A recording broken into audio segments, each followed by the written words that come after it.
we can prevent these attacks? As you can see, the victim is not doing anything sometimes. It is just the browser via cross-site scripting executing the attack. How come we as an end users can protect about this? Okay, there are two things. First, obviously avoid cross-site scripting by following all the recommendations that we talk about in our cross-site scripting course.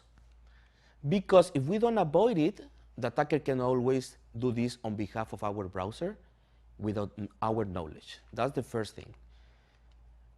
Also, the token, if we implement a token, which we're going to see, the cross-site scripting can steal those tokens and do any of the malicious operations.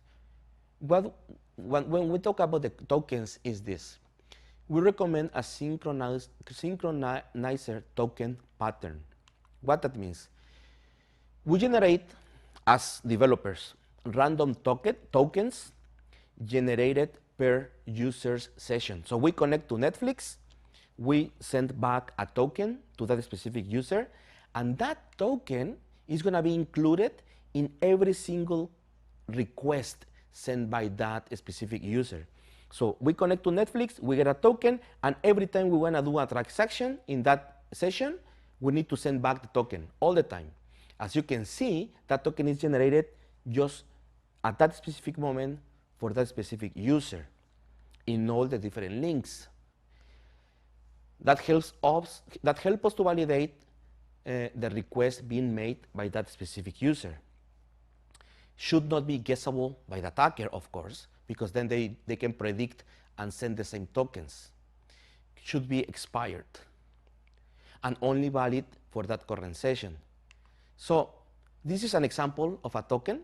So basically, when you connect to Netflix, let's say in this example, we get back that specific token that every time we want to do another operation in that specific session, we need to send back that token.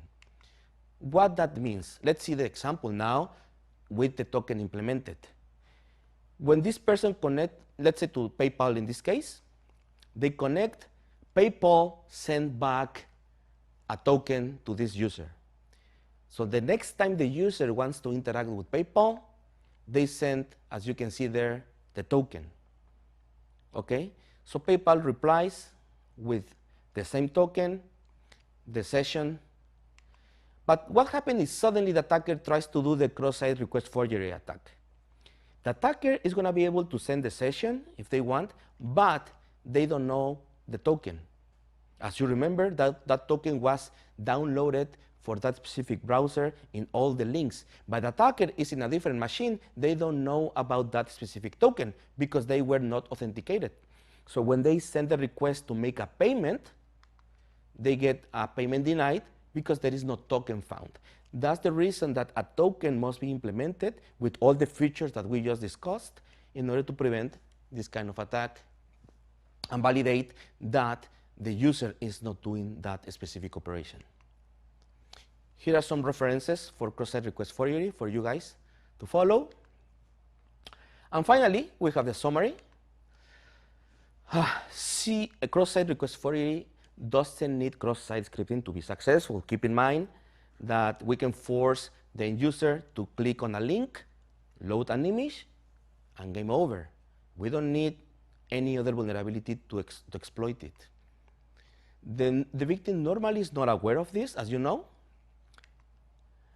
And the random token design is key for the successful protection.